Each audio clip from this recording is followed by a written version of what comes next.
बिस्मिल्लाहिर्रहमानिर्रहीम। अल्हम्दुलिल्लाह अल्हम्दुलिल्लाहिल्लज़ी रफ़अ अस्समावाति बिग़ैरि अमदिन तरौनहा व अलक़ा फ़िल अर्दि रवासिया अन तमीद बिकुम व जअल फ़ीहा फ़िजाजन सुबुलन लअल्लकुम तहतदून व नशहदु अन ला इलाहा इल्लल्लाहु वहदहु ला शरीका लह व नशहदु अन्न सय्यदना व नबिय्यना व मौलाना मुहम्मदन अब्दुहु व रसूलुहु व सल्लल्लाहु अलैहि व अला आलिहि व अस्हाबिहि व अज़वाजिहि व बारक व सल्लम तस्लीमन कसीरन कसीरा। अम्मा बअद फ़अऊज़ु बिल्लाहि मिनश शैतानिर रजीम। बिस्मिल्लाहिर रहमानिर रहीम। या बुनय्या इन्नहा इन तकु मिस्क़ाल हब्बतिन मिन खरदलिन फ़तकुन फ़ी सख़रतिन औ फ़िस समावाति औ फ़िल अर्द यअति बिहल्लाह इन्नल्लाह लतीफ़ुन ख़बीर।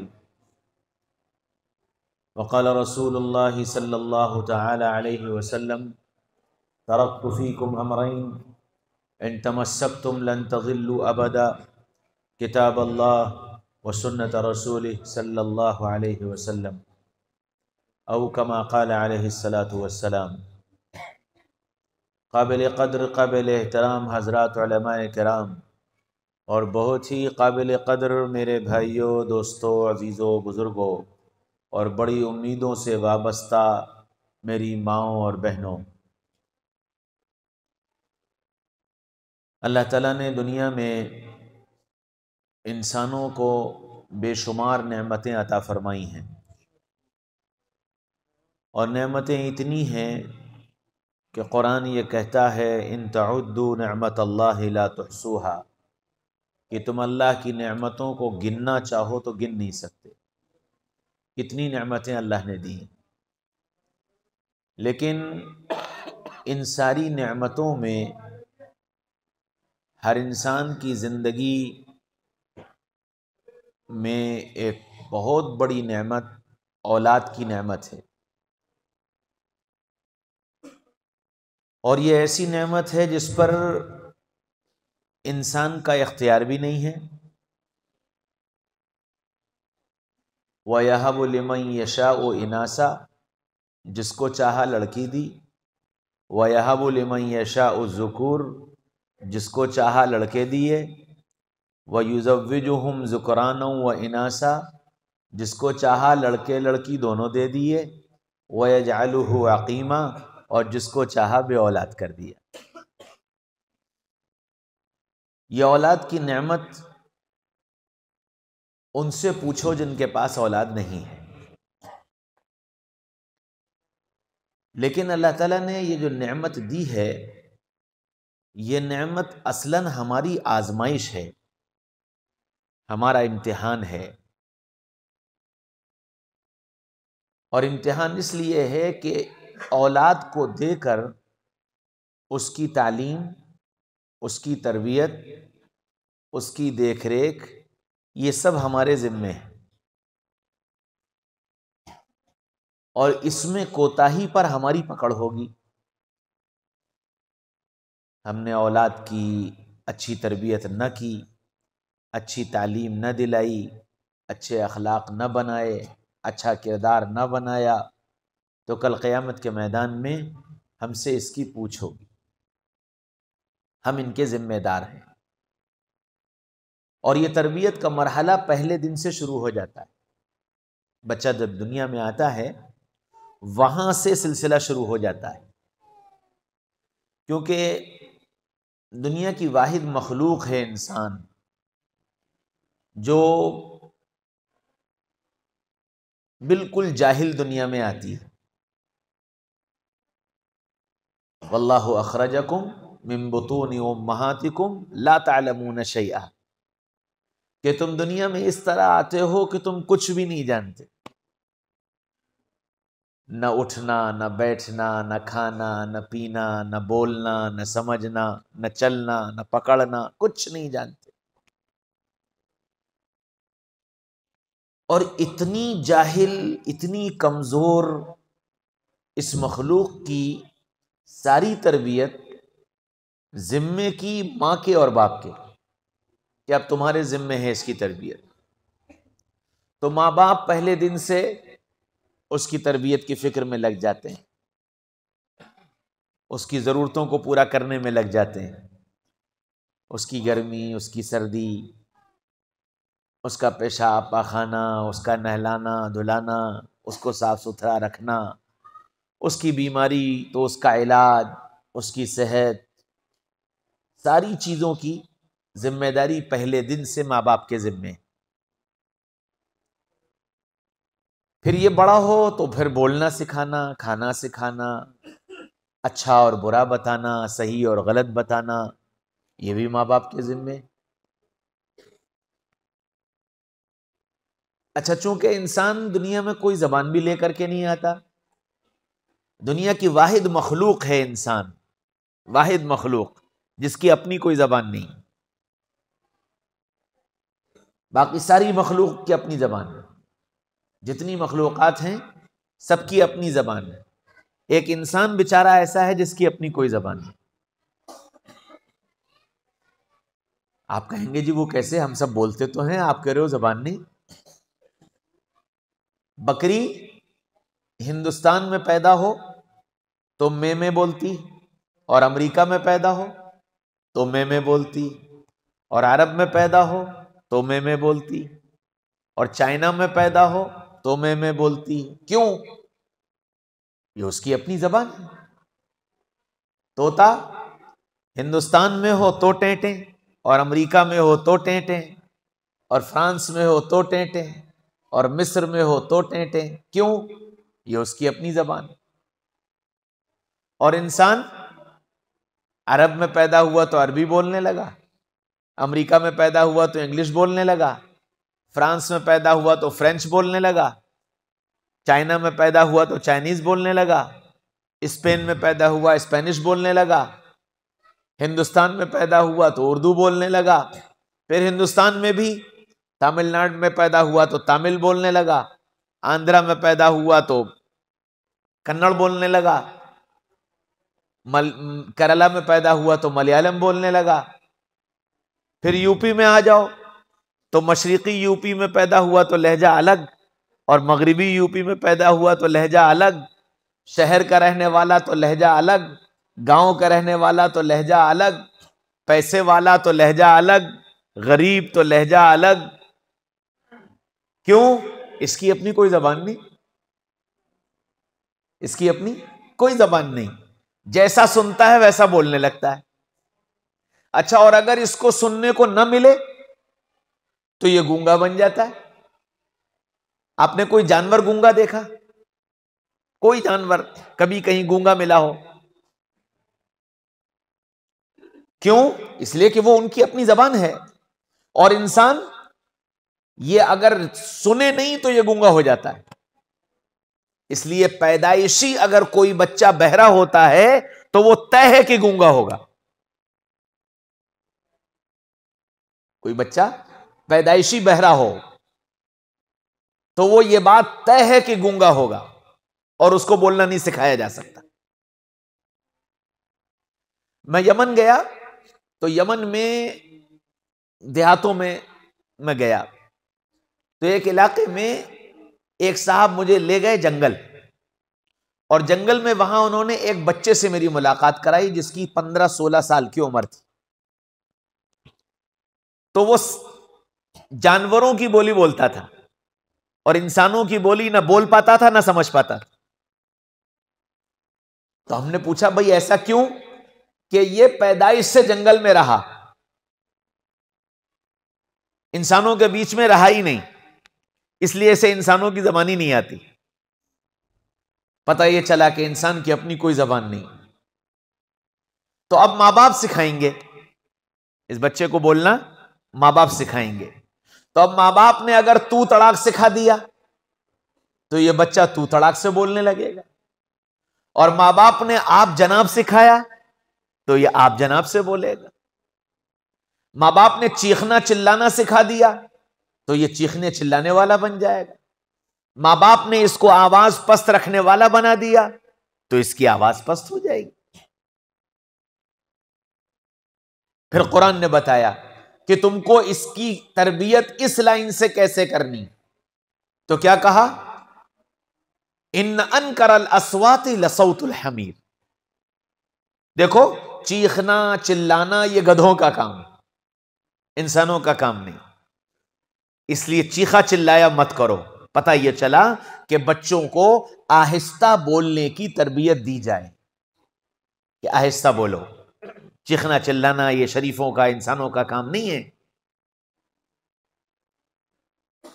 लहजा कैसा हो, क़ूला लहू क़ौलन लय्यिना, इनसे कहिए कि नरमी से बात किया कर, नरम लहजा बनाए। लहजे के अंदर सख्ती नहीं होनी चाहिए। कुरान ने सिखाया, यह मां बाप की जिम्मेदारी है।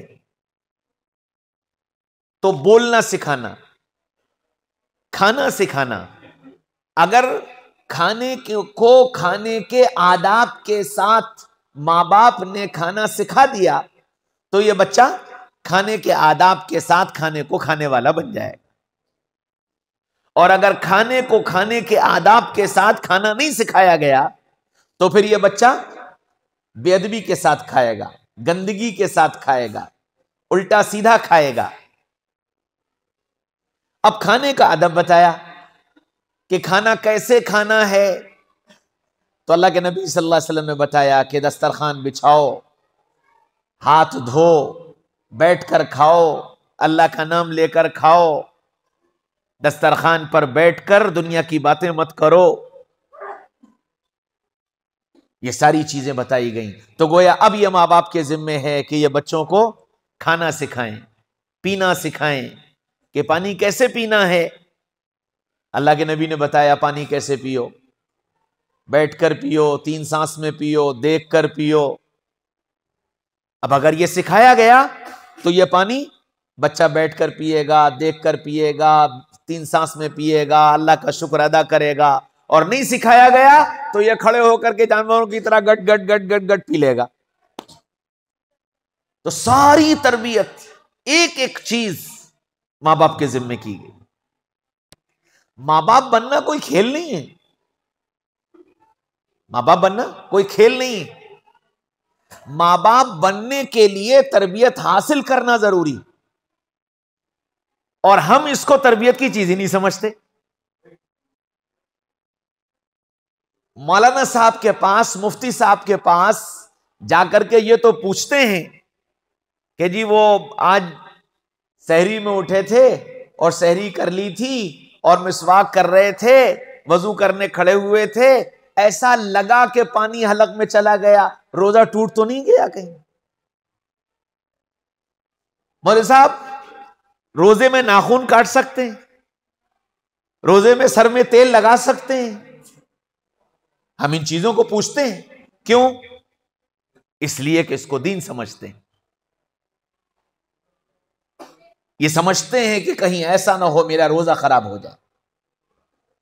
लेकिन कोई शादी करने वाला किसी आलिम के पास, किसी जानने वाले के पास, किसी अल्लाह वाले के पास जाकर ये नहीं पूछता कि जी मैं शादी होने जा रही है मेरी, मैं शादी के बाद जिंदगी कैसे गुजारूं। बच्चा पैदा होने के बाद कोई यह पूछने नहीं जाता कि जी अब मैं बच्चे का बाप बन गया हूं तो मैं बच्चे की तरबियत कैसे करूं। क्यों? इसलिए कि इसको सीखने की चीज समझे ही नहीं। ये समझते हैं कि जी ये तो दुनिया का एक निजाम है, पीछे हम पाले गए, हम भी आगे वालों को पाल लेंगे। और यूं गफलत के साथ औलाद के साथ हमारा वक्त गुजर रहा है। और नतीजा क्या होता है? नतीजा यह होता है कि जब हमने औलाद की सही तरबियत न की तो फिर यह औलाद या तो बागी हो जाती है या हमारे हाथ से निकल जाती है। बहुत बड़ा तबका जिसको अल्लाह ने दावत के काम से जोड़ दिया और वो दावत के काम में लगा है, वक्त लगा रहा है, दीन की मेहनत कर रहा है। और अल्लाह का फजल है कि उस दावत के काम की बरकत से इसके सर पर टोपी आ गई, चेहरे पर दाढ़ी आ गई, सुन्नतों का एहतमाम आ गया, नमाजों की पाबंदी आ गई, सब कुछ हुआ। लेकिन चूंकि अपनी औलाद की तरबियत नहीं सीखी तो औलाद दीन से दूर है। अक्सरियत की, इल्ला माशाअल्लाह। मैं उस तबके की बात कर रहा हूं जो तबका दीनदार कहलाता है, दीन का दाई कहलाता है। उसके घर का हाल यह है कि औलाद दीन जानती नहीं। वो औलाद भी ये समझ रही है हमने अब्बा को कफारे में दे दिया है, अब अब्बा को ले जाओ, तुम चिल्ले के लिए ले जाओ, 4 महीने के लिए ले जाओ, मस्जिद में ले जाओ, 2.5 घंटे लगवाओ, 8 घंटे लगवाओ, अब्बा को हमने फ्री कर दिया है, हमसे कुछ मत कहना, हम जैसे चाहे जिंदगी गुजारें। और अगर बेटा लग गया तो अब्बा ये समझते हैं कि हमने अपने घर की पूरी ज़कात इस बेटे के शक्ल में दे दी है कि इसे ले जाओ।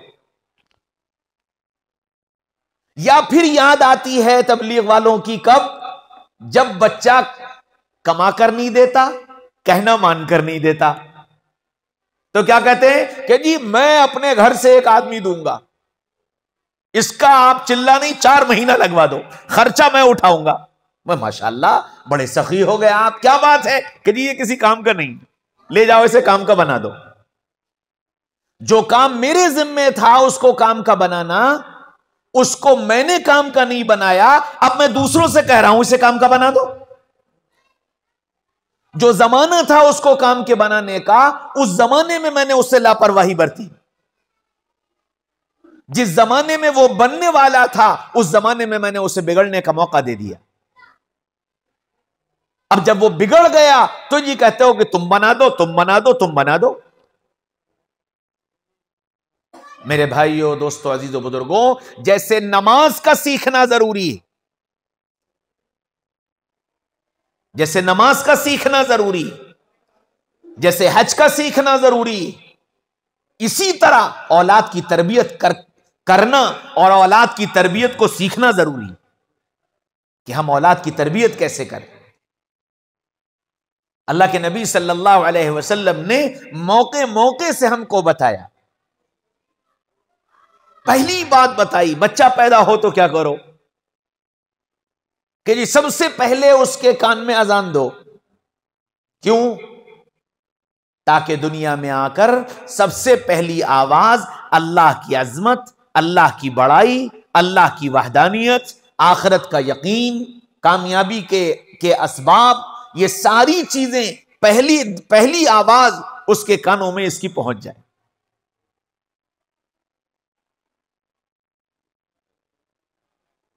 सुबह से शाम हो गई, अगला दिन आ गया, पहुंचे जी, बच्चे के कान में अजान दे दी कि जी दादा आए नहीं अभी तक, नाना आए नहीं अभी तक।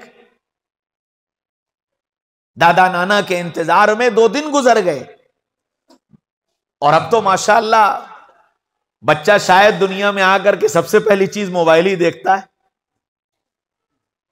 क्योंकि फौरन फोटो खींचना होती, उसको फोटो फॉरवर्ड करनी होती है, स्टेटस पे लगाना होता है। तो अब अल्लाह का नाम तो भूल गए, स्टेटस याद रह गया। हुक्म यह था कि अगर कोई भी ना हो तो मां ही उसके कान में पहले अजान दे दे कि दुनिया में आकर वो सबसे पहले अल्लाह का नाम सुने, उसके कानों में आवाज अल्लाह की बड़ाई और अल्लाह की अजमत की जाए। फिर फरमाया बच्चा बोलने लगे तो सबसे पहले अल्लाह का नाम सिखाओ, सबसे पहले अल्लाह का नाम। अब चूंकि हमने सीखा ही नहीं, हमें याद ही नहीं रहा कि जब बच्चा बोलना शुरू करे तो इसे क्या सिखाना है। मां गोदी में लिए है तो वो अम्मा अम्मा सिखा रही है, अब्बा गोदी में लिए है तो उसे अब्बा अब्बा सिखा रहा है। अल्लाह का नाम सिखाना याद ही नहीं रहा कि हमें इसको अल्लाह का नाम सिखाने का सबक पढ़ाया गया था। अल्लाह के नबी सल्लल्लाहु अलैहि वसल्लम फरमाया था, मन काना अव्वलु कलामिही ला इलाहा इल्लल्लाह व मन काना आखिरु कलामिही ला इलाहा इल्लल्लाह दखलल जन्नह, कि जिसका पहला कलाम ला इलाहा इल्लल्लाह हो और आखिरी कलाम ला इलाहा इल्लल्लाह हो, वो जन्नत में दाखिल हो गया। अब पहला कलाम कब बनेगा? जब हमको ये मालूम होगा कि हमें इसको जब ये बोलना शुरू करे तो पहला लफ्ज इसकी जबान से अल्लाह निकलवाना है। हमने सीखा ही नहीं। बच्चा बड़ा हुआ तो अब मां बाप में इख्तिलाफ हो गया। अगर मां ये कहती है कि जी मैं इसे हाफिज कुरान बनाऊंगी, तो बाप ये कहता है कि जी मैं इसे डॉक्टर बनाऊंगा। अब इस इख्तिलाफ के नतीजे में कभी मां की चली, कभी बाप की चली, और जब यह इख्तिलाफ हो गया और इस इख्तिलाफ में अगर मां की चल गई तो बाप औलाद से बिल्कुल बेपरवाह हो गया। मन कहा ठीक है, अच्छा तुम ही जानो फिर अब। और अगर बाप की चल गई तो मां बेपरवाह हो गई कि ठीक है, अब तुम चाहते हो तो जो तुम चाहते हो तुम ही करो, तुम ही जानो। नतीजा क्या हुआ कि फिर वो जो मौका था हर कदम पर उसकी देखभाल करने का, वो देखभाल ना हो सकी, क्योंकि जिम्मेदारी दोनों पर थी ना। इसकी तरबियत के दो पार्ट थे ये, जिनमें पिस कर इसको कुंदन बनना था, एक ने छोड़ दिया। अब जाहिर बात है, मर्द बाहर औरत अंदर। अगर औरत की चली तो बाहर की खबर नहीं, और मर्द की चली तो अंदर की खबर नहीं। इसलिए क्या कहा कि बच्चों की तरबियत में मां बाप की राय में इख्तिलाफ नहीं होना चाहिए। सबसे पहला काम अपनी राय एक बनाओ। जो भी करना हो, दीन का मामला हो, दुनिया का मामला हो, तालीम का मामला हो, उनकी तरबियत का मामला हो, मां बाप को एक राय होना चाहिए। अगर मां बाप की राय में इख्तिलाफ होगा, बच्चे की तरबियत नहीं हो सकती। बुनियादी बात है ये। फिर फरमाया कि बच्चों के सामने आपस में नाराजगी, बदजबानी, गुस्सा गर्मी नहीं होना चाहिए, क्योंकि अगर बच्चों के सामने आपस में नाराजगी या बदजबानी या इख्तिलाफ होगा तो लाजमी तौर पर उसका असर बच्चे की जिंदगी पर पड़ेगा, और फिर क्या होगा, बच्चा पार्टी बन जाएगा। क्योंकि अगर उसका दिली रुझान मां की तरफ है तो अब इस इख्तिलाफ के नतीजे में वो मां की साइड लेगा और बाप के खिलाफ खड़ा हो जाएगा, और अगर उसका रुझान बाप की तरफ है तो वो मां के खिलाफ खड़ा हो जाएगा। इसलिए अपनी आपस का कन्वर्सेशन, आपस की बातचीत बच्चों से अलग हटकर करो। बच्चों के सामने नहीं होनी चाहिए, कि यह बच्चों की तरबियत के लिए जरूरी है।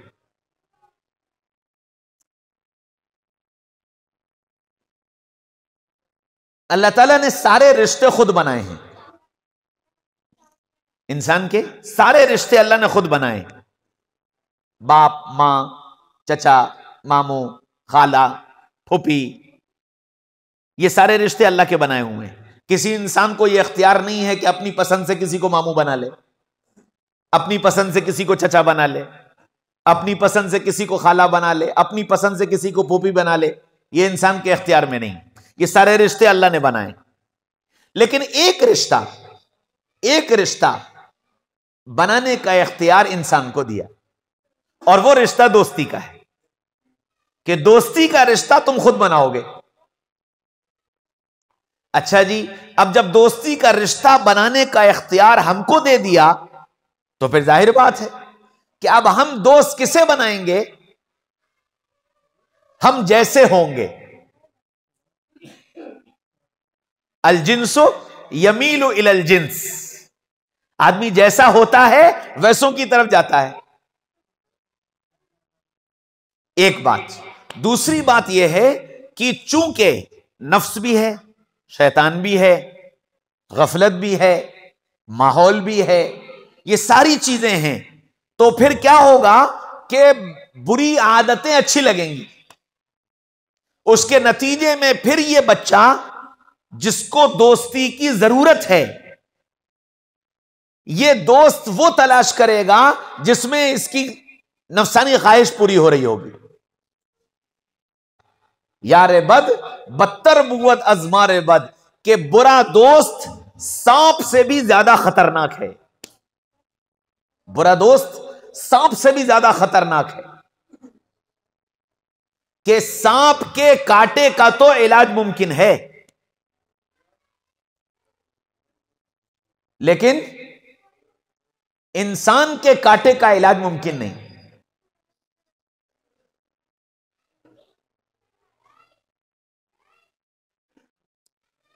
हजरत जुनैद बगदादी ने यह लिखा है कि बुरा दोस्त शैतान से भी ज्यादा बदतर है।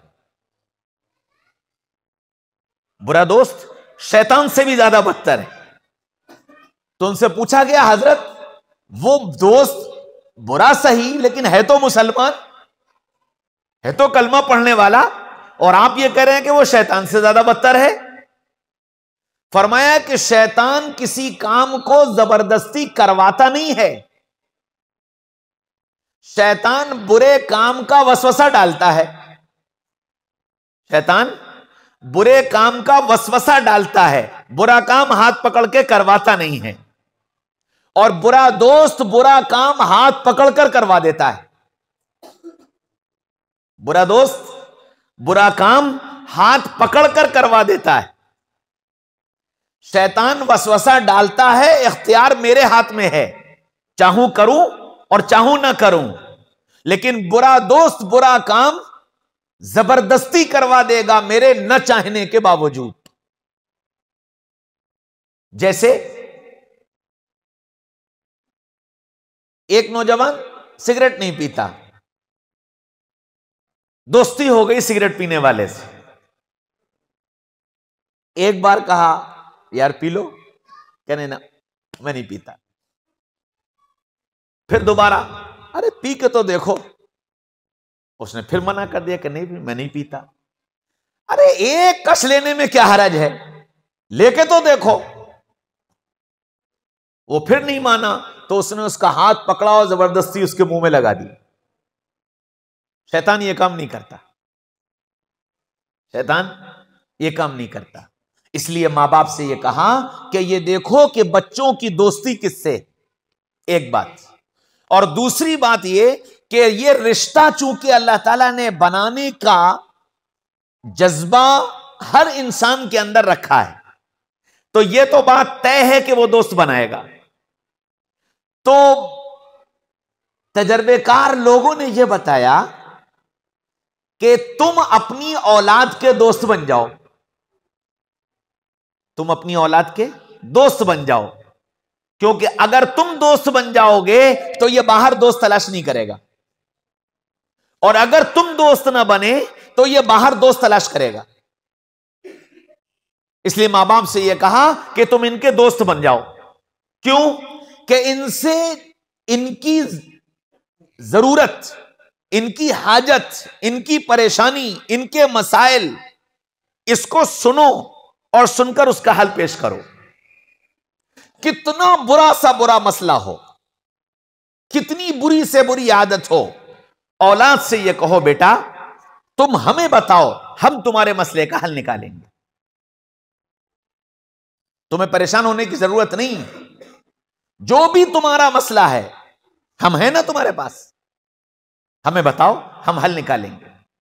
अच्छा, बुरी से बुरी आदत आकर के वो आपको बताए तो क्या करो? डंडा उठाने की जरूरत नहीं है, वो करो जो रसूलुल्लाह सल्लल्लाहु अलैहि वसल्लम ने किया। हाँ, एक सहाबी आए, क्या कहने लगे, या रसूलुल्लाह मुझे जिना की इजाजत दे दीजिए, मुझे जिना की इजाजत दे दीजिए। उफ़ो, अब सोचो कि मुरादाबाद शहर के काजी, शहर के मुफ्ती, शहर की जामा मस्जिद के इमाम के पास मस्जिद में जा करके कोई नौजवान ये कहे कि जी हजरत मैं आपके पास इसलिए आया हूं कि आप मुझे जिना की इजाजत दे दीजिए, तो वो मुफ्ती साहब और काजी साहब तो बाद में बोलेंगे, जो आसपास वाले बैठे होंगे वही उसका कान पकड़ करके खींच के ले जाएंगे, चल यहां से बेहुदा कहीं का। शर्म नहीं आती? मुफ्ती साहब के पास आकर, मस्जिद में आकर जिना की इजाजत मांग रहा है, बेहुदा कहीं का। कितने जाहिल हो गए, कितने बेहया हो गए, उसको इतनी सलावातें सुनाएंगे कि वो जिंदगी में भूल जाएगा। अल्लाह के नबी सल्लल्लाहु अलैहि वसल्लम के पास आकर क्या कह रहे हैं, मुझे जिना की इजाजत दे दी। और अल्लाह के रसूल ने जवाब में क्या फरमाया, उदनु मिन्नी, मेरे पास आओ, मेरे पास आओ। वो कह रहा मुझे जिना की इजाजत दीजिए, और रसूलुल्लाह कह रहे मेरे पास आओ, और करीब आओ, और करीब आओ, और उसको अपने करीब बुला लिया। और फिर क्या कहा कि तुम जिससे जिना की इजाजत मांगने आए हो, वो इजाजत तो मैं तुम्हें बाद में दूंगा, पहले मेरे एक सवाल का जवाब दो। कहने जी या रसूल अल्लाह, तुम्हारी बहन है? कि जी या रसूल अल्लाह है। कि अगर कोई दूसरा आदमी आकर मुझसे तुम्हारी बहन से जिना की इजाजत मांगे तो? या रसूल अल्लाह जान ले लूंगा। अच्छा, तुम्हारी खाला है? कि जी या रसूल अल्लाह। कि अगर कोई तुम्हारी खाला से जिना की इजाजत मांगे तो? या रसूल अल्लाह उसकी आंखें निकाल लूंगा। तुम्हारी फूफी है? कि जी या रसूल अल्लाह। अगर कोई तुम्हारी फूफी से इजाजत मांगे तो? या रसूल अल्लाह उसकी ये पाचे कर दूंगा। अच्छा, तुम जिससे जिना की इजाजत मांग रहे हो वो भी तो किसी की बहन है, वो भी तो किसी की खाला है, वो भी तो किसी की फूफी है। जैसे तुम ये नहीं बर्दाश्त कर सकते कि तुम्हारी बहन के साथ जिना हो, तुम्हारी खाला के साथ जिना हो, तुम्हारी फूफी के साथ जिना हो, तुम नहीं बर्दाश्त कर सकते, सोचो वो कैसे बर्दाश्त करेगा जिससे तुम इजाजत मांगने आए हो। या रसूल अल्लाह ये तो मैंने सोचा ही नहीं, ये तो मैंने सोचा ही नहीं। और फिर अल्लाह के रसूल ने सीने पर हाथ रखा और उनके लिए दुआ फरमाई। तो क्या कहने लगे कि फिर मेरी जिंदगी में जिना से ज्यादा बदतर चीज कोई थी ही नहीं। पैगाम दे दिया कि औलाद अगर बुरी आदत में पड़ जाए तो उसको धक्के देकर घर से बाहर ना निकाल दो, उसके साथ तरबियत और उसके साथ अच्छा सुलूक और उसके उस मसले का हल पेश करो, उसके उस मसले का हल पेश करो।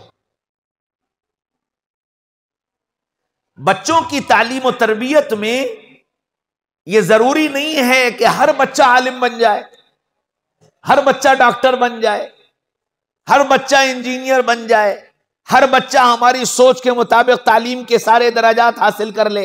यह जरूरी नहीं है, क्योंकि अल्लाह ताला ने हर एक का मिजाज अलग बनाया है। बहुत ज़हीन है, पढ़ाई में दिल नहीं लगता, और बहुत कमजोर जहन का है लेकिन किताब छोड़ने का दिल नहीं चाहता। तो अब अपनी सोच बच्चों पर मत थोपो। हमारी सबसे बड़ी परेशानी यह है कि हम अपने बच्चों को अपनी सोच से पढ़ाना चाहते हैं, जो मैंने तय कर लिया। और उसकी वजह है, और उसकी वजह है, हम कॉलेज में पढ़ाते हैं, 2000 बच्चे हमारे यहां पढ़ते हैं। हमारे यहां बच्चे एडमिशन लेने के लिए आते हैं, सर साइंस दे दीजिए। अब वो फर्स्ट ईयर में एडमिशन लेने आया है और आकर उसने कहा सर साइंस दे दीजिए। हमने कहा भाई साइंस में लड़के ज्यादा हो गए, गुंजाइश नहीं है, और अगर होगा भी तो टेस्ट होगा, अगर टेस्ट तुम कंप्लीट कर लोगे तो तुमको मौका मिल जाएगा, वरना कहीं और। अच्छा तो कॉमर्स दे दीजिए, अच्छा तो कॉमर्स दे दीजिए, है ना भाई, कॉमर्स में भी कंपटीशन है, साइंस से कम है लेकिन कॉमर्स में भी कंपटीशन है। अच्छा तो फिर आर्ट दे दीजिए। यानी इंटर में पहुंच गया और उसे यह नहीं मालूम है कि मुझे साइंस पढ़नी, मुझे आर्ट पढ़नी है, मुझे कॉमर्स पढ़ना है, उसे यही नहीं पता। या फिर बाप साथ आता है और बाप यह कहता है कि जी बच्चा साइंस पढ़ेगा। अब उस बाप ने यह नहीं सोचा कि मैं इसे साइंस पढ़ा रहा हूं, साइंस आगे मैं पढ़ा पाऊंगा कि नहीं पढ़ा पाऊंगा। साइंस पढ़ाने का मतलब क्या है? साइंस में आपके सामने दो ऑप्शन है, आप बायोलॉजी में जाओगे या आप मैथ्स में जाओगे। बायोलॉजी में जाओगे, गोया आपने तय किया कि बच्चे को डॉक्टरी लाइन में लेकर जाना है। मैथ में जाओगे, वो आपने तय किया कि बच्चे को इंजीनियरिंग लाइन में लेकर जाना है। अच्छा, बायोलॉजी आपने तय कर ली जी बायोलॉजी पढ़ेगा। अच्छा, अब बायोलॉजी पढ़ेगा, आपको मुल्क की सूरत हाल मालूम, तालीम का इंफ्रास्ट्रक्चर क्या है यह मालूम है, बच्चा इंटर करने के बाद आगे कहां जाएगा, कैसे जाएगा, मेरे पास उसकी कैपेबिलिटी है नहीं है, मेरे पास इतना पैसा है नहीं है, मेरे पास इतना वक्त है नहीं है, ये न मैंने सोचा न बच्चे को सोचने का मौका दिया। नतीजा क्या होता है, इंटर के बाद 70% मुसलमानों का तालीमी रेशियो 0 है। सोचा ही नहीं। तयशुदा बात है कि तुम अगर अपने बच्चे को बायोलॉजी पढ़ा रहे हो, इसका मतलब यह है कि तुमने यह तय किया है कि हम बच्चे की पढ़ाई पर 1 करोड़ रुपया खर्च करेंगे। अब इतनी कैपेसिटी है, बिल्कुल पढ़ाओ, बिल्कुल पढ़ाओ, और नहीं है तो अपना भी वक्त बर्बाद कर रहे हो, बच्चे का भी वक्त बर्बाद कर रहे हो। नतीजा क्या होगा, नतीजा यह होगा कि वो इंटर के बाद जहां जाएगा वहां उसको नाकामी हाथ लगेगी, मजबूरन वो भी थक जाएगा, आप भी थक जाओगे। फिर आप क्या कहोगे, अरे छोड़ो पढ़ाई, चलो दुकान पे बैठो, हो गई खत्म पढ़ाई। सोचा ही नहीं है हमने कि हम इस बच्चे को कहां ले जा रहे हैं। हमने मैथ दिलवा दी कि जी बच्चा इंजीनियर बनेगा। इंजीनियर, अगर आपने मैथ दिलवाई है ये सोच करके बच्चे को इंजीनियर बनाना है, तो सबसे पहली चीज आपको यह देखना है कि क्या आपके पास 50 लाख रुपया उस पर खर्च करने के लिए है। अगर इतनी गुंजाइश है, बिल्कुल ठीक है, अब आप पढ़ाइए, एडमिशन ऐसे नहीं तो ऐसे होगा, हम इसकी मंजिल इसको दिलवा देंगे। लेकिन हमारे पास वो कैपेबिलिटी भी नहीं है, बच्चा वो कंपटीशन कंपीट नहीं कर पाएगा जहां इसको गवर्नमेंट फीस मिल जाए, तो अब जाहिर बात है कि हम उस बच्चे के साथ भी जुल्म कर रहे हैं और अपना भी वक्त जाया कर रहे हैं। बहुत सारे घरों का हाल ऐसा होता है कि जी मालूम है कि घर के अंदर ऐसी सिचुएशंस है कि हम बच्चे को 4 साल 6 साल 10 साल इससे ज्यादा का टाइम नहीं दे सकते, इसको किसी न किसी तरह मैदान में उतरना है और घर संभालना है। अब जब आपको यह मालूम है तो बच्चे की तालीम का निजाम वो बनाओ जिससे वो 10 साल के अंदर पैसा कमाने के लायक बन जाए। बिल्कुल यही हाल दीनी तालीम का है कि हम अपने बच्चों को दीनी तालीम दिलाने का फैसला कर लें, तो उसमें हम क्या करते हैं, अल्लाह ने हमको 3 बेटे दिए, एक बच्चा बहुत ज़हीन, दूसरा बच्चा भी बहुत ज़हीन, तीसरे का जहन कमजोर है, पढ़ाई में दिल नहीं लगता। स्कूल में एडमिशन कराया, 1 साल फेल हुआ, दूसरे साल फेल हुआ, तो अब ख्याल आता है कि जी यार ये स्कूल में तो चल नहीं पाएगा, क्या करो इसे मदरसे में डाल। और अब आए मौलवी साहब, गोश्त तुम्हारा हड्डी हमारी, गोश्त तुम्हारा हड्डी हमारी, और मैंने तो अब तय कर लिया है इसे आलिम बनाना है, और जी आप बस अब ये आपके हवाले है। अब वो मौलवी साहब बेचारे उस पर बड़े खुश हो गए कि माशाअल्लाह अल्लाह ने ऐसा बच्चा दे दिया कि जिसके माँ बाप ने ये फैसला कर लिया है, और अब ये हमारे, अब मौलवी साहब मेहनत कर रहे हैं, उसे पूरा साल गुजर गया और उसका एक पारा खत्म नहीं हुआ। वो माँ बाप सर पर आग, अरे मौलवी साहब 2 साल से तुम्हारे पास पढ़ रहा है और कोई पढ़ाई नहीं होती, मकतब में कोई ध्यान नहीं दिया जाता बच्चों के ऊपर, मौलवी साहब बैठे डंडी हिलाते रहते हैं और बच्चे खेलते रहते हैं, मेरा बच्चा 2 साल से पढ़ रहा है, एक पारा नहीं खत्म हुआ। ये नहीं बताया कि 2 साल नर्सरी में फेल होकर के आया है। बच्चों की तरबियत खेल नहीं है, हर मौके पर मां बाप को निगाह रखनी पड़ेगी और फैसले बदलने पड़ेंगे, सिचुएशंस देख करके अपने फैसलों को चेंज करना पड़े। बच्चों की तरबियत में मां बाप खानदान को जोड़ने वाले हैं तो यह बच्चा खानदान को जोड़ने वाला बनेगा, और मां बाप अपनी दुनिया अलग बसाने वाले हैं तो फिर यह बच्चा भी अपनी दुनिया अलग बसा लेगा। तयशुदा बात है ये। आज की दुनिया का जो माशरा है वो माशरा है मैं, मेरी बीवी, मेरे बच्चे, बाकी खत्म। और अल्लाह के नबी सल्लल्लाहु अलैहि वसल्लम ने फरमाया, तुम्हारी खाला का, तुम्हारी फूफी का, तुम्हारे मामू का, तुम्हारे चचा का तुम पर यह हक है कि तुम रोज आना उनसे मिलने जाओ। फिर फरमाया अगर रोज ना जा सको तो हफ्ते में एक दिन जाओ, और हफ्ते में भी ना जा सको तो महीने में एक दिन जाओ, और महीने में भी ना जा सको तो साल में एक दिन उनसे मिलने जाना, उनके पास जाकर बैठना, यह उनका हक है। और अगर यह अदा नहीं करोगे कल क़यामत के मैदान में हक तलफी कराने वाले बनाकर उठाए जाओ। अब यह काम कब होगा? जब मैंने अपने घर को जोड़ा होगा, मैंने खानदान वालों की खबर ली होगी, मैंने खानदान वालों से ताल्लुक रखा होगा, मैं उनके यहां गया होऊंगा, मैंने उनको अपने यहां बुलाया होगा, मैं उनके आने पर खुश हुआ होऊंगा। हाँ, तो ये हमारी नस्ल भी करेगी। और अगर हमने नहीं किया तो फिर ये हमारी औलाद कल हमको भी छोड़कर अपनी दुनिया अलग बसा लेगी। उसको इसकी फिक्र नहीं होगी कि अब्बा का क्या होगा, अम्मा का क्या होगा, मेरा कारोबार और मेरी नौकरी। लेकिन अगर सही तरबियत हो गई तो बड़ी बड़ी कुर्बानियां देने का जज्बा अल्लाह औलादों के अंदर पैदा कर देता है। तहदीस बिन नेमत के तौर पर कहता हूं, अल्हम्दुलिल्लाह अल्लाह ने मुझे ये नेमत अता फरमाई। मेरा एक बेटा है और एक बेटी।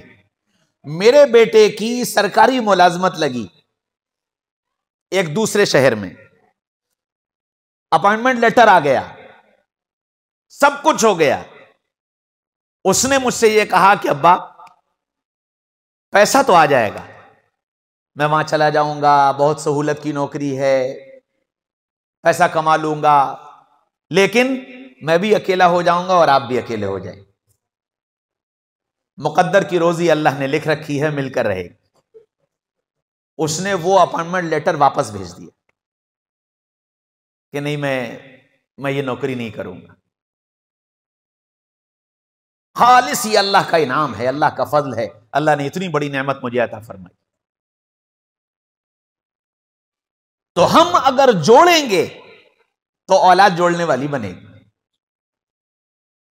हम मां बाप की खिदमत करेंगे, कल ये औलाद हमारी खिदमत करेगी। हम अगर मां बाप को अपने ऊपर बोझ समझेंगे तो औलाद हमको भी अपने ऊपर बोझ समझेगी। ये बिल्कुल दुनिया का ट्रुथ है, दुनिया की हकीकत है कि हम जो करेंगे वो हमारे सामने आएगा। आज की दुनिया में खानदान को जोड़ना, अच्छा एक और बड़ा मसला अब हो गया है। अब अगर खानदान में जोड़ भी होता है तो पैसे के हिसाब से होता है, पैसे के हिसाब से कि जी ये चच्चा पैसे वाले हैं तो इनको बुला लो, ये मामू पैसे वाले हैं तो इन्हें बुला लो, ये खाला पैसे वाली है तो इन्हें बुला लो। और जो पैसे से कमजोर हैं उनके पास जाने का वक्त क्या बताएं, खाला टाइम ही नहीं मिलता है आने का। क्या बताएं, तैयब्बू आने का बहुत दिल चाहता है लेकिन टाइम ही नहीं मिलता। क्यों?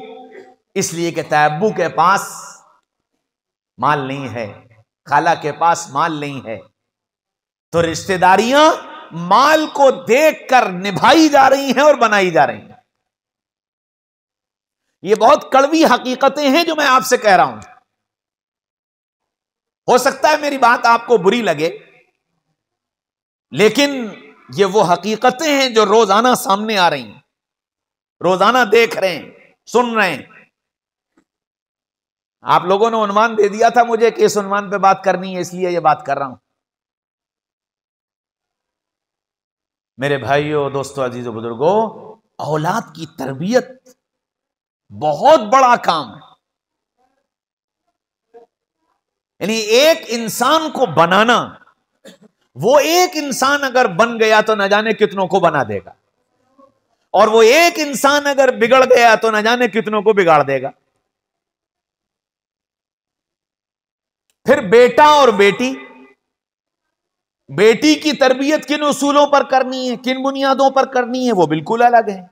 बेटे की तरबियत किन उसूलों पर करनी है, किन बुनियादों पर करनी है, वो बिल्कुल अलग है। हम सबको एक लकड़ी से झांकते हैं। उन्होंने कहा भाई ठीक है, बच्चे हैं सब एक जैसे। बंबई में मैं गया अपने एक दोस्त के यहां, तो उसकी 2 बेटियां थी, एक बेटी 3 साल की और एक बेटी 4 साल की। वो उन बेटियों को मुझसे मिलाने के लिए लाए, और वो बच्चियां आई, छोटी छोटी बच्चियां, बहुत प्यारी सी। तो मैंने उन बच्चियों को सलाम किया, उन्होंने मेरे सलाम का जवाब दिया। फिर मैंने हाथ बढ़ाया बच्चियों की तरफ, ऐसे हाथ बढ़ाया, तो बच्चियों ने दोनों ने अपने हाथ यूं करके पीछे बांध दिए। तो मुझे बड़ी हैरत हुई, मैंने उसके बाप के चेहरे की तरफ देखा। मैंने कहा कि मैंने बच्चियों के सामने हाथ बढ़ाया और इन बच्चियों ने हाथ पीछे बांध लिया। कहने लगे हजरत, मैंने अपने बच्चियों की यह तरबियत की है कि लड़कियां सिवाय अपने अब्बा के और अपने भैया के किसी से हाथ नहीं मिलाती, सिवाय अपने अब्बा के और अपने भैया के किसी से हाथ नहीं मिलाती। अल्हम्दुलिल्लाह मेरी ये छोटी बच्चियां किसी मर्द के हाथ में हाथ नहीं देती। ये तरबियत है जो हमारे जिम्मे है। एक साहब के घर में गया तो गाड़ी की चाबी रखी हुई थी, मैं फारिग हुआ, उठ के चला और चाबी भूल गया। जो साहब जिन साहब के घर गया था वो भी मेरे साथ उतरे, और वो उतर करके वो किसी काम से आगे बढ़ गए। तो मैंने सोचा लाओ मैं खुद ही जाके चाबी ले आऊं। तो मैं वापस उनके घर पे गया और मैंने घंटी बजाई, अंदर से आवाज आई, जी। मैंने कहा वो चाबी रह गई है, चाबी दे दे। तो बच्ची ने चाबी दी, हाथ पर अपना दुपट्टा लपेट करके चाबी उसने पकड़ाई कि नामहरम की निगाह मेरे हाथ पर न पड़े। तरबियत है। हमने क्या तरबियत की है? हमने तरबियत यह की है कि जी लड़का लड़की सब बराबर। लड़के पर्दा नहीं करते, तुम्हें भी पर्दा करने की जरूरत नहीं। नतीजा क्या हुआ? माशरे में बेहयाई आम हो गई, बेपर्दगी आम हो गई। अब पर्दा ऐब की चीज समझा जाने लगा। क्यों? इसलिए कि हमने घर के अंदर यह माहौल ही नहीं बनाया कि हम उनकी जहनसाजी करते। ये जो हमारे दावत के काम में कहा जाता है ना, घर की तालीम, घर की तालीम, घर की तालीम। क्या मतलब है घर की तालीम का? कि घर के अंदर बैठकर ईमान और आमाल का मुजाकरा अपने बच्चों के साथ करो, ताकि उनके अंदर उसकी अहमियत और अजमत पैदा हो। मां बाप के जिम्मे है यह काम कि वो बच्चों की इस तरह निगरानी करें कि ये कहां जा रहे हैं, कहां आ रहे हैं, क्या खा रहे हैं, क्या पी रहे हैं, किसके साथ वक्त गुजार रहे हैं। मैं छोटा था, पढ़ रहा था, तो वालिदा ने मुझसे कुछ सामान लाने के लिए कहा।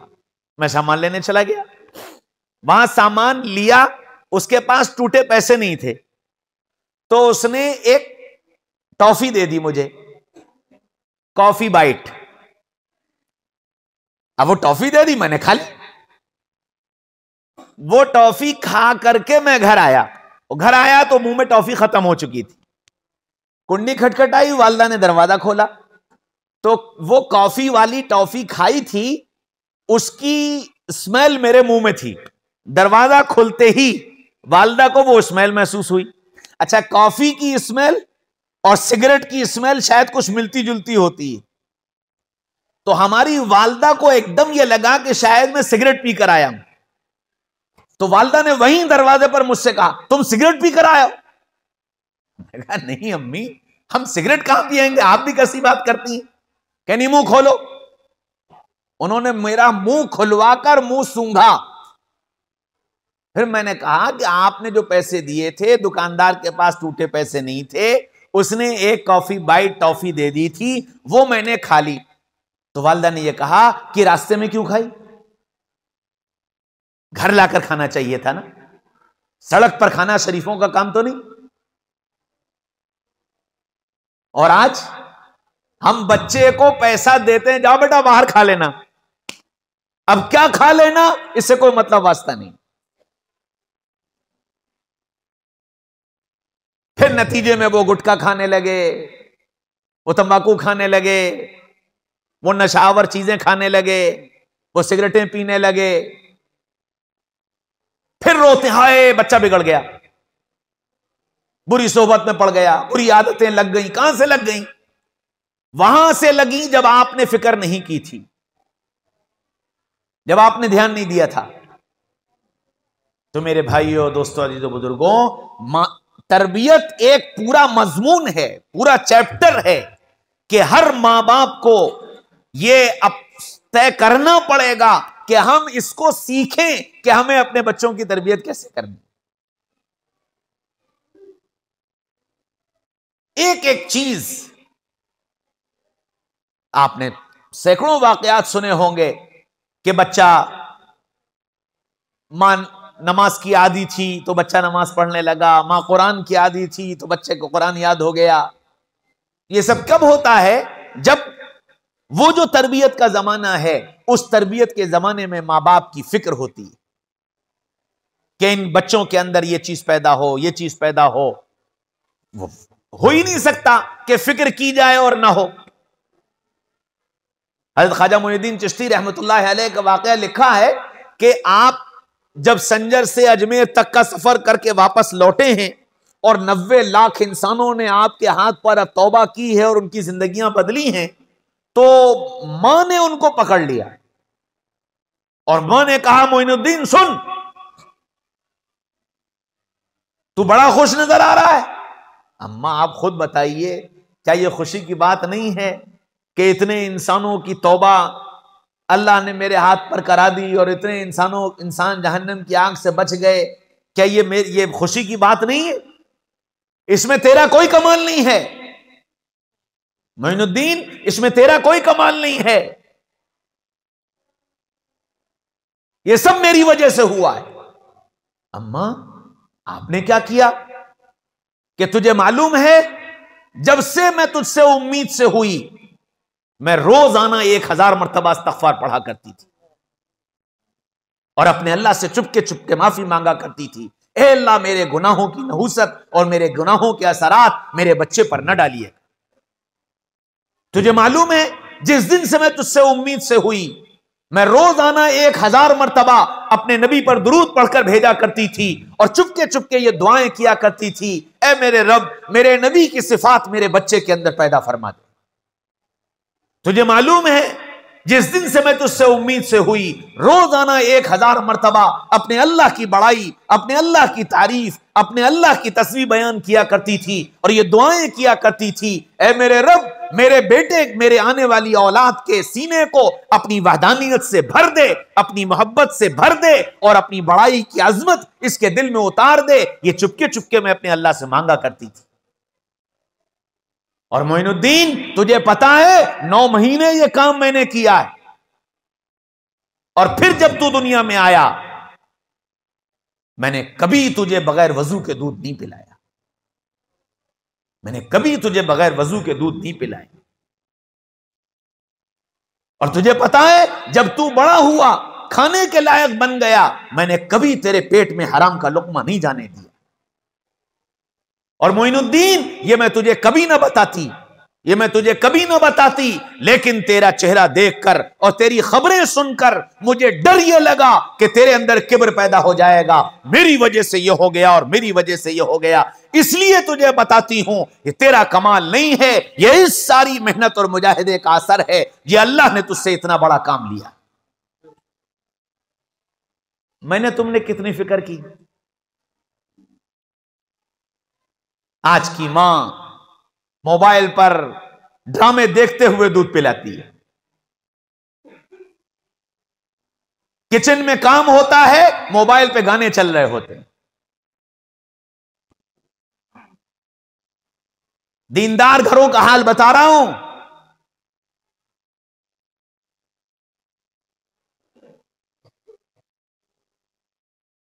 मेरे भाइयों, दोस्तों, अजीजों, बुजुर्गों, अब बताओ ऐसे हालात में यह बच्चा नेक कहां से बन जाए? उसकी नेकी की तमन्ना और उसकी नेक बनने की कोशिश ये तो उस वक्त से होगी जिस दिन से उम्मीद पैदा हो जाए कि अल्लाह मुझे औलाद देने वाला है। इसी वजह से दुआ तालीम फरमाई गई, रब्बना हबलना मिन अज़वाजिना व ज़ुर्रियातिना क़ुर्रता अयुन वजअलना लिलमुत्तक़ीना इमामा। मुत्तकियों का इमाम खाली दुआ मांगने से नहीं बन जाएगा। मुत्तकियों का इमाम बनाने के लिए पहले खुद मुत्तकी बनना पड़ेगा। मां बाप को पहले खुद मुत्तकी बनना पड़ेगा, तब ये औलाद मुत्तकियों की इमाम बनेगी। एक एक चीज पर निगाह। मैं मदरसे से फारिग होकर के आया तो कुरान के दर्स का सिलसिला शुरू किया।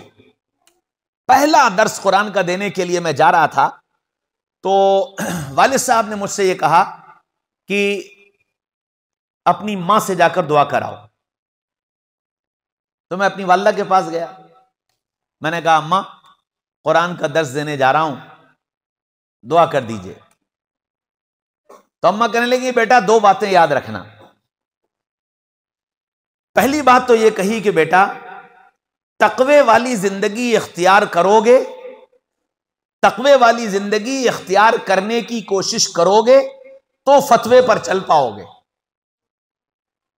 तकवे वाली जिंदगी इख्तियार करने की कोशिश करोगे तो फतवे पर चल पाओगे, और अगर फतवे पर चलने की नियत कर ली तो मकरूहात में चले जाओ।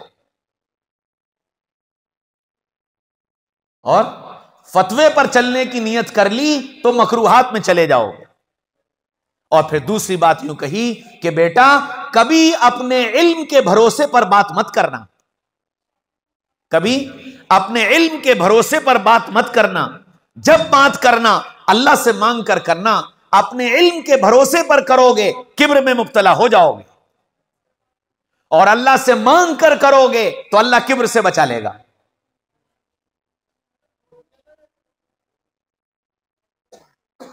मेरे भाइयों, दोस्तों, अजीजों, बुजुर्गों, मेरे बच्चे में किब्र तो नहीं पैदा हो रहा, मेरा बच्चा बद अखलाक तो नहीं बन रहा, मेरे बच्चे के अंदर हसद तो नहीं पैदा हो रहा, मेरा बच्चे के अंदर कीने की आदत तो नहीं पड़ रही, मेरे बच्चे के अंदर बुखल तो नहीं पैदा हो रहा, मेरे बच्चे के अंदर हिर्स और लालच तो नहीं पैदा हो रही।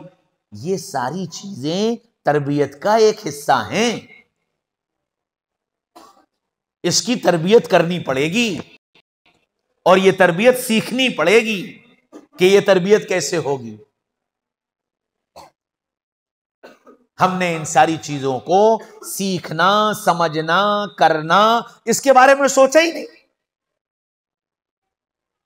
अल्लाह ताला माफ फरमाए, हाल यह है जानवरों की तरह बच्चे पैदा हुए और जानवरों की तरह बच्चे पल गए, बढ़ गए।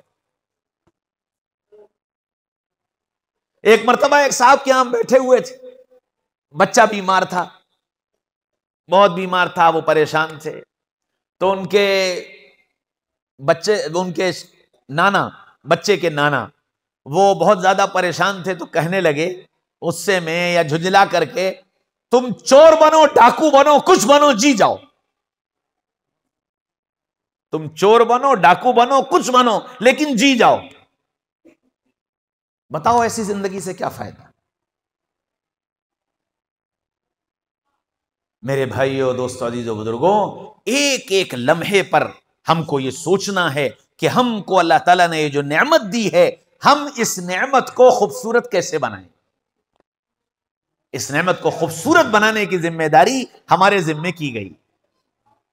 अखलाक के एतबार से खूबसूरत, आमाल के एतबार से खूबसूरत, किरदार के एतबार से खूबसूरत, हाँ, जबान के बोल के एतबार से खूबसूरत, ऐसा एक एक चीज उस पर निगाह रखकर उसको सही करने की कोशिश। अच्छा, ये सब जब मुमकिन है जब मैं अपने आप को अच्छा बनाने की नियत कर लूं। और मैं अच्छा कैसे बनूंगा, वो कुरान ने बता दिया, मन आमिला सालिहम मिन ज़करिन औ उन्सा व हुवा मुमिन फलनुहयियन्नहु हयातन तय्यबा। तुम में से जो लोग अपने आमाल अच्छे बना लेंगे, मैं उनको दुनिया में खूबसूरत और चैन और सुकून वाली जिंदगी दे दूं। तुम में से मर्द और औरत जो अपने आमाल अच्छे बना लें, नमाज, रोजा, अखलाक, आदात, मिजाज, जबान के बोल, निगाहों का देखना, कानों का सुनना, हाँ, ये सब जो अच्छा बना लेगा कि हम उसको खूबसूरत और चैन और सुकून वाली जिंदगी दे देंगे इस दुनिया में। और ऐसा नहीं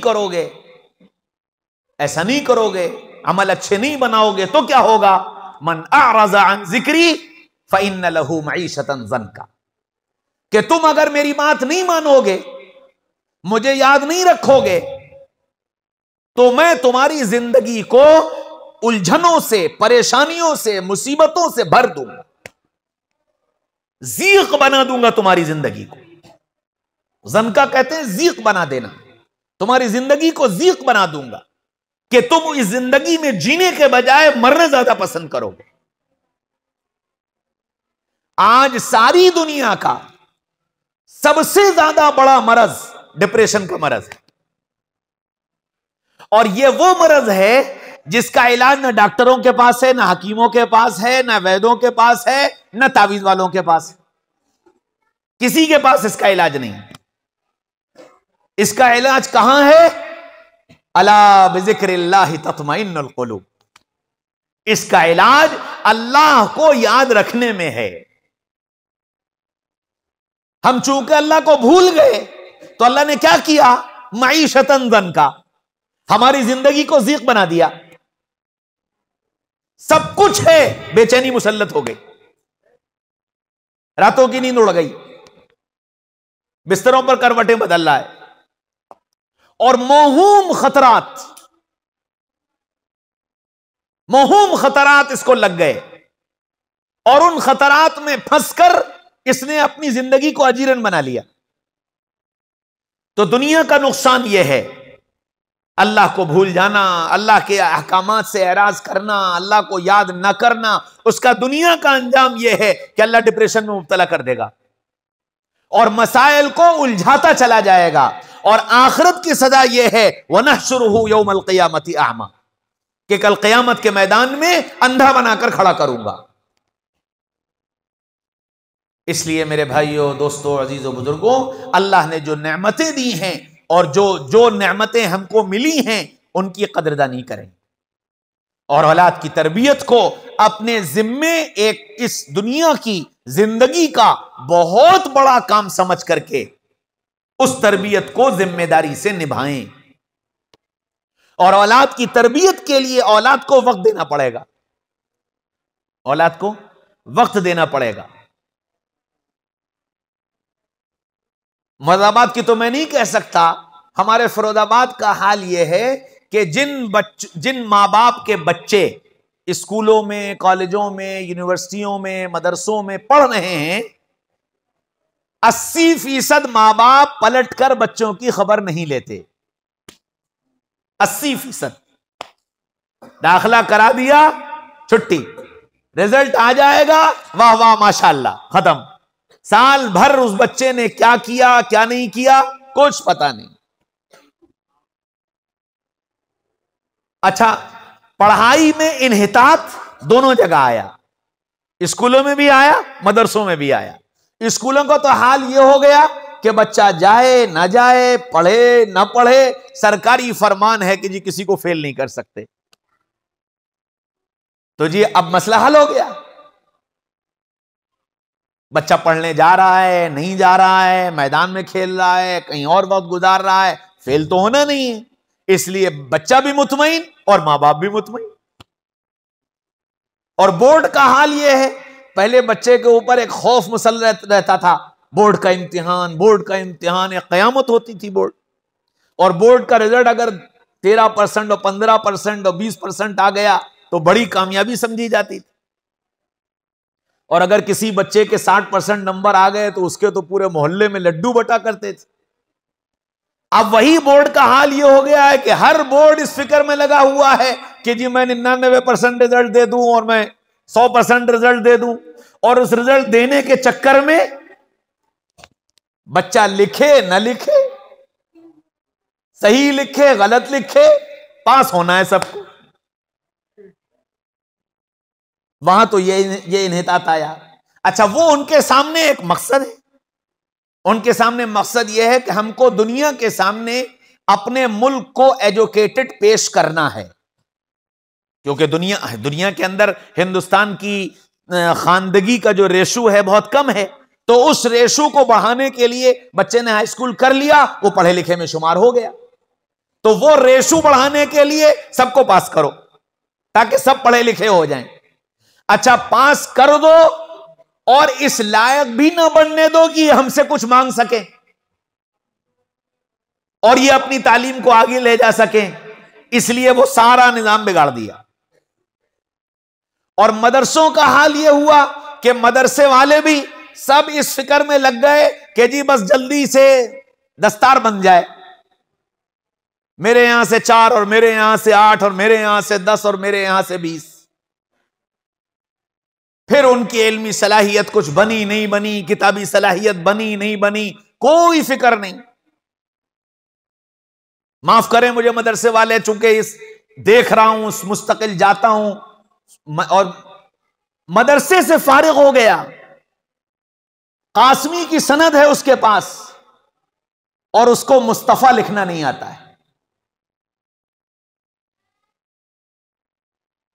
अब खून के आंसू न रोया जाए तो और क्या किया जाए। मेरे भाइयों और दोस्तों, अजीज बुजुर्गों, और ये सब हो क्यों रहा है? इस सब के कसूरवार हम और आप हैं। हमने अपने बच्चे को उनके पास पढ़ने के लिए भेजा, ना हमने घर पर बच्चे को देखा और ना उस मदरसे और स्कूल में जाकर के उस बच्चे का हाल मालूम किया। अच्छा, मदरसे में तो हमारा जाने का हक ही नहीं था, क्योंकि मदरसे को तो हमने यतीम खाना समझा था कि जो मदरसा जो है वो फ्री में पढ़ाएगा। तो न सवाल के आप हकदार और न वो जवाब देने का जिम्मेदार। वक्त गुजर गया, अब उसको कुरान सही पढ़ना आया, गलत पढ़ना आया, उल्टा सीधा, ठीक है ये कुरान खत्म हो गया। और स्कूल कॉलेजेस का हाल यह है कि वहां आपके पास जाने की फुर्सत नहीं, वो आपसे फीस मांग लें कि आज इसकी फीस चाहिए, आज इसकी फीस चाहिए। आप भी ये सोचते हैं कि अच्छा है बच्चों का एंटरटेनमेंट हो रहा है, वहां अपना पैसे आपने दे दिए, छुट्टी हो गई, साल खत्म हुआ, बच्चा एक शील्ड लेकर आ गया, एक मेडल लेकर आ गया, आज वाह वाह मेरा बच्चा बड़ा कामयाब। एक दिन उसका बस्ता खोलकर, उसकी कॉपी खोलकर, किताब खोलकर हम नहीं बैठे कि तुम क्या पढ़कर आ रहे हो, क्या करके आ रहे हो। जिसका नतीजा यह है कि जब वो पढ़ाई के उस मकाम पर पहुंचता है जहां आप उसे किसी कंपटीशन में बिठाना चाहते हैं, किसी लायक बनाना चाहते हैं, वहां वो चारों हाथों पैरों के साथ गिर पड़ता है। इसलिए मेरे भाइयों, दोस्तों, अजीजों, बुजुर्गों, हम और आप सब इसके जिम्मेदार हैं। अगर हम फिक्र करते तो ये तालीमी इदारे मजबूर होते अपने तालीमी मेयार को बुलंद करने पर और उसको दुरुस्त करने पर, चाहे वो अंग्रेजी स्कूल हो और चाहे वो मदारिस हो। इन सब का तालीमी मेयार उस वक्त बुलंद होगा जब हम में का हर एक फर्द अपने बच्चे की फिक्र लेकर के उस मकतब में, उस स्कूल में जाएगा और एक एक चीज को पूछेगा, ये 2 महीने में क्या हुआ, ये 2 महीने में क्या किया, इसको पूछेगा, तब जाकर कहीं ना कहीं कुछ तब्दीली आएगी। इसलिए मेरे भाइयों, दोस्तों, अजीजों, बुजुर्गों, आप सबसे दरखास्त है ये नियत करो कि इंशाअल्लाह हम अपने बच्चों की तरबियत उन उसूलों पर करेंगे जो अल्लाह ने कुरान में बयान किए और जो मोहम्मद रसूलुल्लाह सल्लल्लाहु अलैहि वसल्लम अपनी सीरत में बयान करके गए। करेंगे, सब करेंगे इंशाअल्लाह। अच्छा, अल्लाह ताला ने इतनी अच्छी बात कह दी, हम क्या कहते हैं, क्या करें साहब, चाहते तो हैं जानते नहीं, है ना, यही तो कहते हैं ना, बातें सब आपकी बहुत अच्छी हैं, हम भी चाहते हैं, लेकिन क्या करें, हमें आता नहीं, हम जानते नहीं। तो कुरान क्या कहता है, फसअलू अहल ज़िक्र इन कुंतुम ला तअलमून, अगर तुम नहीं जानते हो, जानने वालों से पूछो, मालूम करो उनसे, उनके पास जाओ, वक्त लगाओ इस पर, पूछोगे अल्लाह रास्ते खोलेगा। जिससे पूछोगे उसे नहीं पता तो वो जानने वाले का पता बताएगा कि जी फलां के पास जाकर के तुम पूछ लो। हमारे अंदर तलब होगी तो अल्लाह रास्ते निकाल दे, करेंगे इंशाअल्लाह। अल्लाह मुझे और आपको कहने सुनने से ज्यादा अमल करने वाला बना दे, और अल्लाह मुझे और आपको खुद अपनी भी तरबियत करने की फिक्र। हाँ, औलाद की तरबियत पे सारी बात हो गई, अपनी तरबियत तो भूल ही गए कि उसकी तरबियत से पहले हमें अपनी तरबियत की जरूरत है, हमें अपनी तरबियत की फिक्र नहीं। चलो इंशाअल्लाह आइंदा अल्लाह ने जिंदगी रखी और मुलाकात हुई तो अगली बात इसी पर, अल्लाह ने चाहा तो। अल्लाह हमें और आपको कहने सुनने से ज्यादा अमल करने वाला बना दे। हाँ हाँ जल्दी।